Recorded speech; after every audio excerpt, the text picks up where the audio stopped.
Hello, my name is Mark Workman. I'm the Director of Career Development at Carson University, and today we're going to talk about one of the hardest parts of the job search, and that's the interview. Now, we want to get ready and get set, and we want to go to impress for success. So that's our goal. Now, some of the things I'm going to say to you may sound obvious and may even sound ridiculously funny, but it's something that has to be talked about.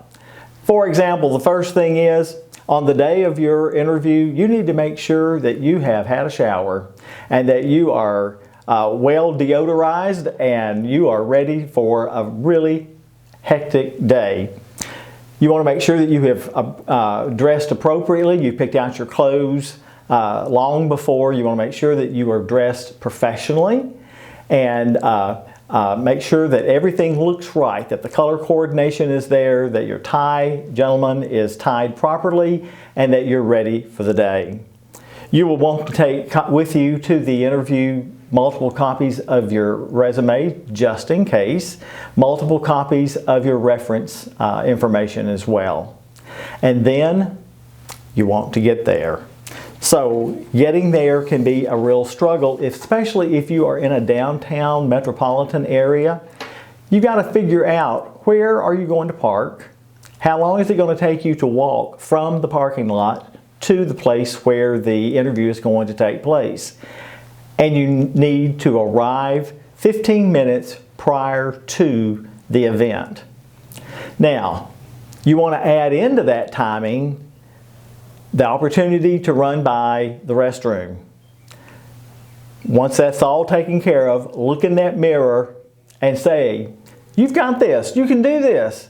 Give yourself some positive reinforcement, and then you're ready for the event. When you walk into the room, most likely the first person you're going to meet is an administrative assistant. He is the keeper of the door, if you will. You'll go up, you'll introduce yourself, you'll tell them that you have an interview, and they will most likely tell you to sit down, and you're on at that point. They're watching, so don't do anything ridiculous. Make sure your telephone is off, or better yet, that you've just left it in the car. And just smile and look around and see what's going on. Take good deep breaths, and you're going to be fine. You're going to be fine at this. All right, so the moment has come, and you go into the room. The person is there to talk with you. If it is appropriate to shake hands, you shake hands. If it is not appropriate, you'll know if it is or not, then don't, okay? Just don't. All right, so you need to be yourself as much as possible.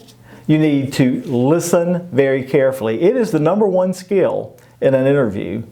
You listen very, very carefully. When you answer a question, you want to give specific information. You want to be exact. You want to be informative. And you want to be thorough. Okay? Those are the things that we need to be looking for. You also need to be aware of your nonverbal communication. Be careful with what you do with these things. These things all of a sudden become like, where did they come from? What are we doing with these things? Keep your hands under control. Certainly you can use your hand to make a point for a gesture for a point, but you can't just get carried away like you're getting ready to take flight or something like that. Speech pattern is also really important. Try very, very hard not to do the,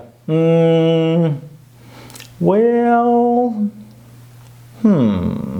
All of those are just moments that we're buying to think. So what can you do instead of those things?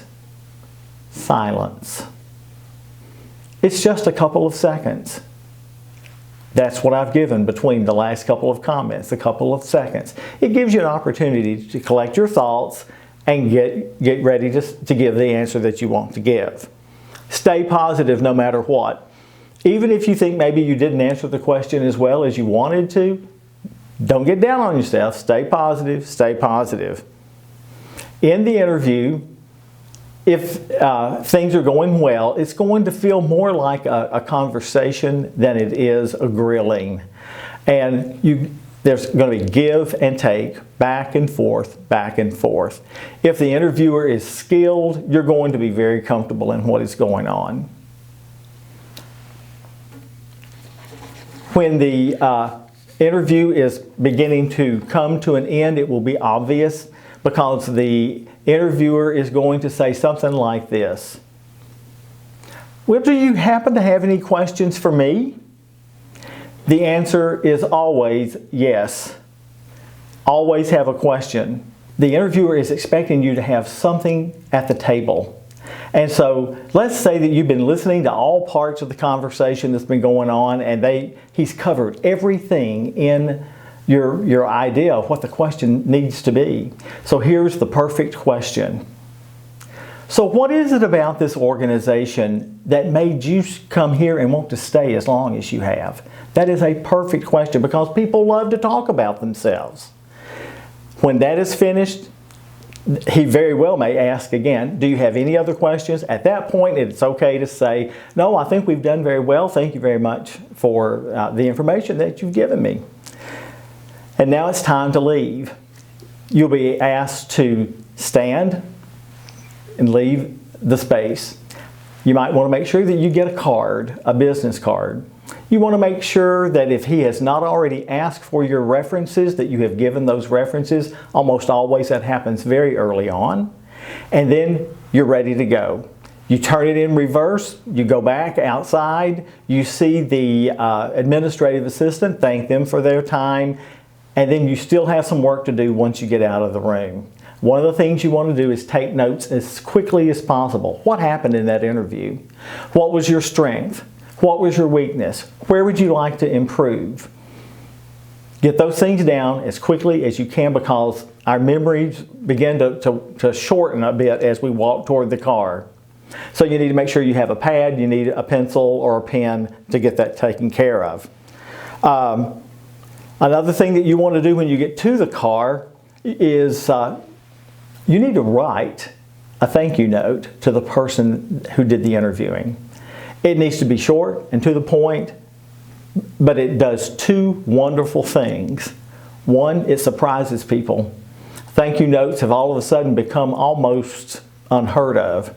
And so you get a piece of mail, the interviewer is going to open it and it's going to see something very important. It's your name. And they go, oh yeah, I remember that person. They were wonderful. I need to call that person today. You do that within a 24-hour period, get that note to them as quickly as possible, and then everything will be in good shape. They probably will not ask you anything about benefits or salary or anything like that. That generally comes with the second interview, so just be prepared that that's going to come. Now there are some knockout factors that will eliminate you immediately, and you need to be aware of those as well. The biggest one centers around not being prepared.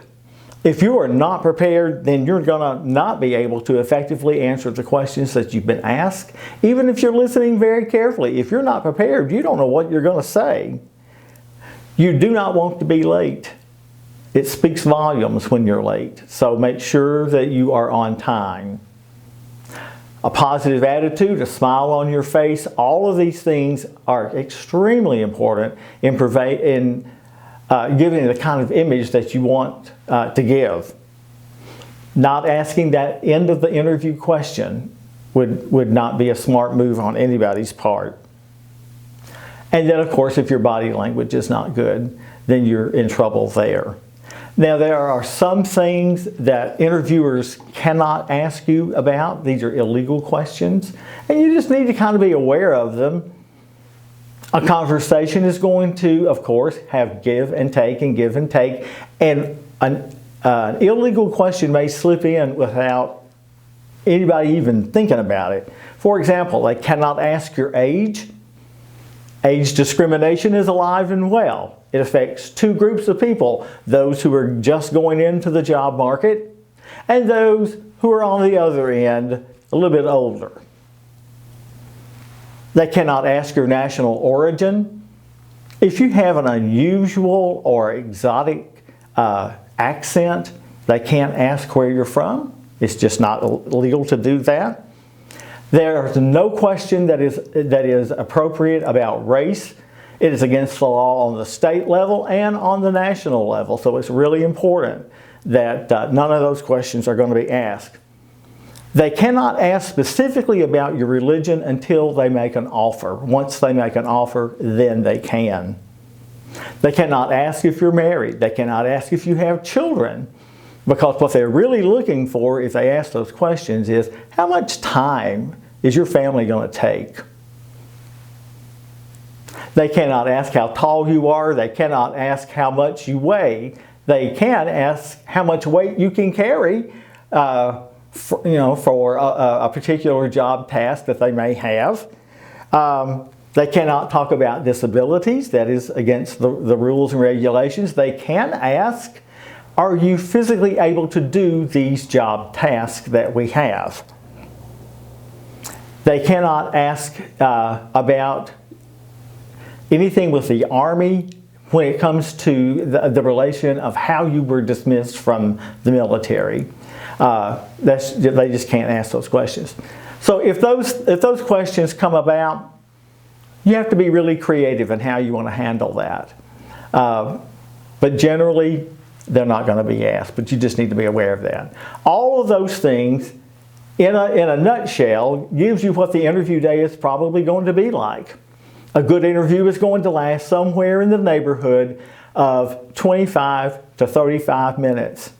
And then you're done. And then you get to take a breath and relax.